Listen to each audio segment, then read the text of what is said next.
ধনিয়া পাতা দিয়ে দিতে আসি, তরকারিটা হয়ে গেছে দেখেন।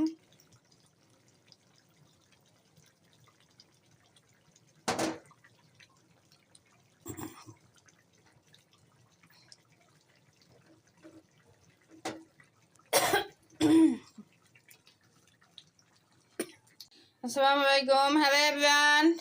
এই যে রান্না করতে আছি আজকে বেগুন দিয়া। এখানে বড় করে বেগুন কেটে নিচ্ছি দেখেন, এটা দিয়া আলু দিয়া, আর এই যে পেঁয়াজ আর জিরা বাইটা নিচ্ছি রসুন, সাথে মাছ মাখাই নিচ্ছি। এই যে মাছ বাড়ি করবো, আর এখানে ভাতও বসাই দিয়েছি, আর এইটা এখন ভাজবো। আর এখানে কড়াইতে কিন্তু তেল দিয়ে দিছি। এখন বিসমিল্লাহ।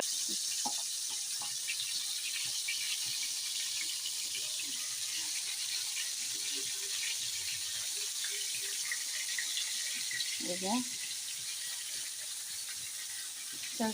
মাছটা একদম সুন্দর ভাজা হোক, তারপর এসে বেগুনটাও হয়েছে, আর এই যে ভাতটাও হইতে আছে সুন্দর করে।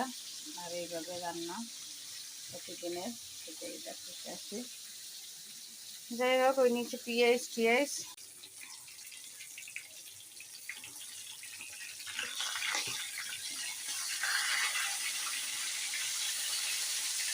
এই যে মাছটা উল্টাইতে আছি। সুন্দর মতন ভাজা হয়েছে, আর তেলাপিয়া মাছ একটু বড় তো, ভালো মতন ভেজে নেব। যাই হোক, তারপরে ছেড়ে নেব ভাতটা হয়েছে কিনা। ভাতটা মাল দেওয়াই করবো, হয়ে গেছে।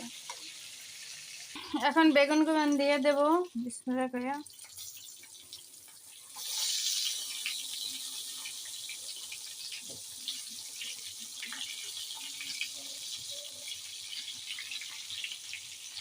এটা ভাজতে নেই।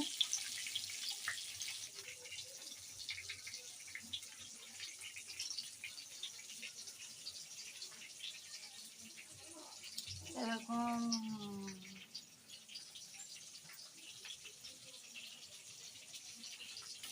এই যে বেগুন আলু সুন্দর করে ভাজবে। এই তরকারিটাও কিন্তু খাইতে দারুণ স্বাদ লাগে এইভাবে। এখানে পেঁয়াজ আর জিরা বাটা রসুন বাটা একসাথে দিয়ে দিচ্ছি। এখন সুন্দর কষাই নেব।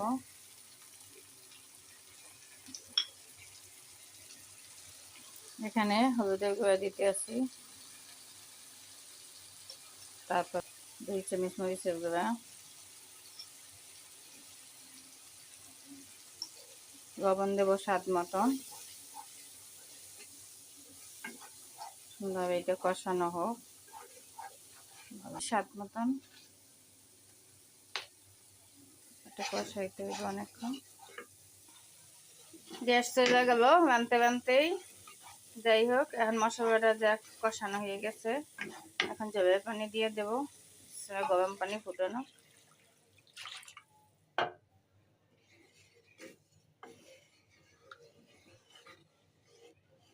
আর দেব না বেশি। এখন তরকারিটি দিয়ে দেব। এই যে সবজি টবজি সব দিয়ে দেবো ডাইবা। এই যে মাছ আলু বেগুন সব দিয়ে দিতে আসি, একদম মাখা মাখা হবে ভাজা, সব সিদ্ধ ভালো মতো নেই। এখন খাবি হয়ে ধনিয়া পাতা দিয়ে নামাবো। এই যে এই তরকারিটা খাইতে কিন্তু দারুণ স্বাদ, ডাইকে দেবো। এই যে তরকারিটা দেখবো, আলহামদুলিল্লাহ আলু সিদ্ধ হয় না। নামানোর আগে ধনিয়া পাতা দিয়ে দেবো। হ্যালো এভরিওয়ান, এই যে ধনিয়া পাতা দিয়ে দিতে আসি, তরকারিটা হয়ে গেছে দেখেন।